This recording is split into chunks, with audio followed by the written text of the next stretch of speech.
What's up, guys? Welcome back to the Avahi channel. I'm Kris from Avahi Design, and today I'm going to show you how to create a user on your WordPress site. Let's go ahead and hop in.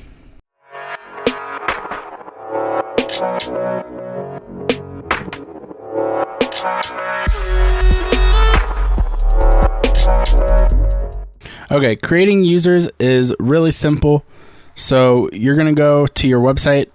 You're going to log in just like usual. Whenever you're at your dashboard, we're going to go down here on the sidebar to users and then click add new. Right off the bat, it's going to ask you for a username. So you need to put in a unique username. I highly recommend not using anything like admin or your name. You want to make sure that it's unique. That is a super simple way to keep hackers and stuff from trying to get into your website.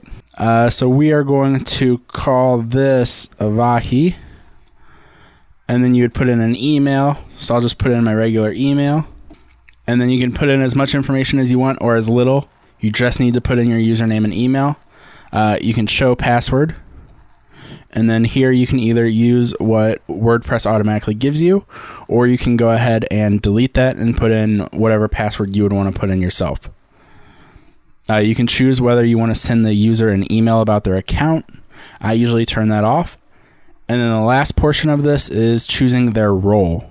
So depending on the types of plugins you have on your site and stuff like that, there's going to be a couple different roles that you can choose.